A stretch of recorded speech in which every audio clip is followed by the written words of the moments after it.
की त्या लोकांनी हे सगळं कसं माजवलेलं आहे खाली ग्राउंड. थोडं जरी लक्ष दिलं असतं तरी ह्या गोष्टी घडल्या नसत्या.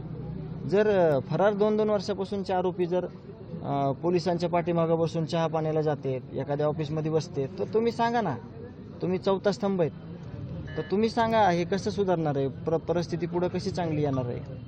म्हणजे आणि अशा असंख्य गोष्टी आहेत. आज हे गावाचा एकोपा आहे, एक प्रतिष्ठित नागरिक म्हणून गावचा प्रमुख आहे, म्हणून हा सगळ्या गावांनी समाजाने सगळ्यांनी लढा उभा केला.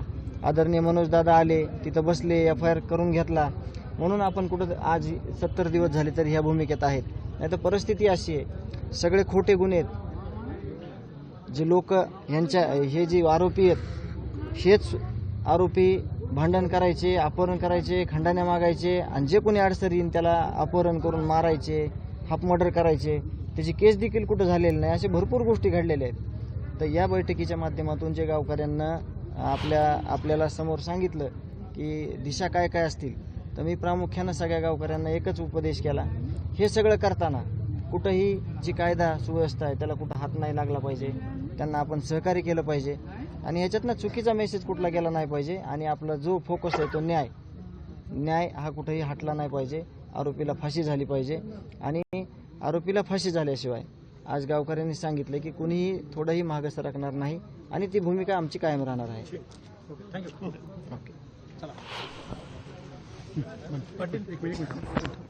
आज मस्साजोगमध्ये गावकऱ्यांनी एक बैठक घेतली आणि गावकऱ्यांनी आता थेट आरपारच्या लढाईचा इशारा दिलेला आहे. मस्साजोगचे सरपंच संतोष देशमुखांच्या हत्या प्रकरणी न्याय मिळावा यासाठी गावकऱ्यांची बैठक पार पडली आणि प्रशासनाला 25 तारखेपर्यंतचा अल्टिमेटम दिला गेलाय. त्यानंतर गाव अन्नत्याग आंदोलन करेल असा इशारा किंवा असा निर्णय ग्रामस्थांनी या बैठकीत घेतला. दरम्यान तीव्र आंदोलन करायला भाग पाडू नका, उद्रेक झाला तर याला प्रशासनच जबाबदार असेल असाही इशारा ग्रामस्थांकडून दिला गेलाय. नुकतेच संतोष देशमुख यांचे बंधू धनंजय देशमुख यांनी सुद्धा मीडियाला या संदर्भातली माहिती दिली आणि कोणकोणत्या प्रमुख मागण्या आहेत या मागण्या तातडीनं सरकारनं मान्य कराव्यात, परंतु हे आंदोलन करताना गावकऱ्यांनी कुठेही कायदा सुव्यवस्था बिघडेल असं कृत्य करू नये असं आवाहन सुद्धा त्यांनी केलं. प्रमुख मागण्या कोणकोणत्या आहेत तर PI महाजन त्याचबरोबर PSI राजेश पाटील यांना 6 आरोपी या प्रकरणी केलं जावं, आरोपी कृष्णा आंधळेला तात्काळ अटक केली जावी, हे संपूर्ण प्रकरण फास्ट ट्रॅक कोर्टात चालवावं, उज्ज्वल निकमांची तात्काळ नियुक्ती करावी, अशा प्रमुख मागण्या ग्रामस्थांनी यावेळी पुन्हा एकदा लावून धरल्या. आणि आपले प्रतिनिधी सुरेश जाधव थेट मसाजोगमधनं आपल्या सोबत आहेत. सुरेश, ही बैठक आज पार पडली, काय गावकऱ्यांचं म्हणणं होतं आणि काय ठराव पारित झालेले आहेत या बैठकीनंतर? गावकऱ्यांनी आज जे मसाजोगच्या गावकऱ्यांनी जी महत्त्वाची बैठक घेतली, या बैठकीमधले जे काही प्रमुख मुद्दे होते, यामध्ये आंदोलनाची पुढची दिशा कशी असली पाहिजे, त्याचबरोबर हा जो न्यायाचा लढा आहे तो कसा असला पाहिजे, या संदर्भात बऱ्याच विषयावरती चर्चा देखील झाली. विशेष म्हणजे 25 तारखेपर्यंत प्रशासनाला मुदत दिली गेली आणि त्यानंतर अन्नत्याग आंदोलनाचं जे हत्यार आहे ते गावकरी देखील उपसणार आहेत. माझ्यासोबत या ठिकाणी गावकरी देखील आहेत आणि धनुभाऊ देखील आहेत. आज नेमकं बैठकीमध्ये काय काय मुद्दे ठरले गेले आणि कशा पद्धतीनं पुढची दिशा असणार? मी थोडं मीटिंगला उशिरा आलो, मी थोडं हॉस्पिटलला गेलो होतो. तर जे फरार आरोपी आहे कृष्णा आंधळे, तो कधी पकडणार आहे, त्याच्यावर पहिलेच गुन्हे होते, तो फरार होता कागदोपत्री, तो पोलीस प्रशासनासोबत नाश्ता पाणी जेवण ऑफिसमध्ये बसणे उठणे. तर यातून एक सिद्ध होतं की खरे आरोपी हे पोसायचं काम ह्या यंत्रणेनं केलेलं आहे. हे खऱ्या अर्थानं हे दोषी आहेत. आम्ही खूप वेळेस सांगतोय आणि सिद्ध करून दाखवलंय. आम्ही तुम्हाला CCTV फुटेज दिले, ते हस्तगत केलेत. बाकी पुन्हा ज्या काही गोष्टी चालतात, समजा मी गावकऱ्यांनी सांगितलं की इथं अनेक पक्षाचे, जातीचे, धर्माचे, संघटनेचे, सामाजिक कार्यकर्ते, सामाजिक चळवळीमधले लोक येतात, सांत्वन करतात, काहीतरी आपला हिस्सा उचलतात की आपल्याला हे केलं पाहिजे आणि तशा हिशोबाने हे आपलं आंदोलन किंवा हा जो लढा आहे तो पुढे जातोय. काही लोक ज्या महत्त्वाचं म्हणजे आजच्या बैठकीमध्ये काय काय विषय ठरले आणि 25 तारखेच्या आंदोलनाच्या अनुषंगाने कशा पद्धतीने ठरलं, एकंदरीत काय ठरलं नेमकं आजच्या बैठकीत, कोणते कोणते महत्त्वाचे मुद्दे होते प्रामुख्याने?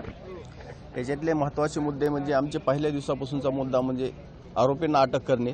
त्याच्यापैकी कृष्णा आंधळे हा आरोपी अद्यापही 2.5 महिने झाले तरी अटक झालेला नाही.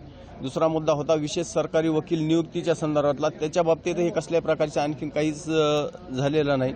तिसरा जे आहे मुद्दा ती हे जे आरोपी मेन आरोपी होते त्या आरोपींना सहकार्य करणारे बाकीचे जे आहेत त्यांना सह आरोपी करण्यात यावे, हे आमचा मुद्दा होता. आणि महत्त्वाचा मुद्दा म्हणजे याच्यात जे समजा पोलीस प्रशासनातले जे अधिकारी होते हेच अधिकारी ह्या आरोपींना मिळालेले असल्यामुळे हा एवढं मोठं हे प्रकरण घडलेलं आहे. तर त्यांच्यावरती 100% गुन्हा दाखल होऊन त्यांना ह्याच्यात मुख्य आरोपीच करण्यात यावेत. आता हे त्याच्यात सह आरोपीचा विषय राहिलेला नाही का. आता हा प्रकार जर त्यांना जर वेळची वेळ जर यात अटकाव घातला असता. आरोपी केला जावं. मात्र आणखी एक विषय घेतला होता की ज्या आवादा कंपनीमुळे खंडणीचा हा प्रकार घडला होता आणि त्यानंतर हा गुन्ह्याचा प्रकार घडला होता. आवादा कंपनी तुमच्या या लढ्यामध्ये सोबत आहे का आणि नेमकं आजच्या बैठकीत काय ठरलं? आजच्या बैठकीत आमचं असं ठरलं आवादा कंपनीच्या संदर्भातलं. आवादा कंपनीने त्यांची केस दाखल केली, सगळे त्यांचं प्रोसेस चालू आहे. परंतु ते मसाजोगचे जे ग्रामस्थ आहेत त्या ग्रामस्थाबरोबर अद्याप आवादा कंपनीचे कोणी नाहीत. आपण पाहतोय गावकरी जे आहेत त्या गावकऱ्यांचं म्हणणं आहे की आवादा कंपनीमुळे हा गुन्हा घडलेला होता. तर आवादा कंपनी देखील आतापर्यंत या लढ्यामध्ये आले नाही, त्यांनी देखील सोबत यावं आणि या लढ्यामध्ये सहभागी राहावं अशा पद्धतीची गावकऱ्यांची मागणी. आणि विशेष म्हणजे प्रामुख्याने जी महत्त्वाच्या मुद्द्याची चर्चा झाली यामध्ये पुढच्या आंदोलनाची दिशा देखील ठरली. शासन प्रशासन आणि न्यायव्यवस्था त्याचबरोबर नेते आणि लोकप्रतिनिधी जर ऐकत नसतील तर जे टोकाचं आंदोलन आहे ते देखील करण्याची भूमिका आज गावकऱ्यांनी घेतली. बरोबर आहे. आणि आम्हाला आंदोलन करायला भाग पाडू नका असं आवाहन सुद्धा प्रशासनाला, पोलिसांना, सत्ताधाऱ्यांना या गावकऱ्यांनी केलंय. सुरेश, धन्यवाद या सगळ्या सविस्तर माहितीबद्दल आणि प्रतिक्रियांबद्दल सुद्धा.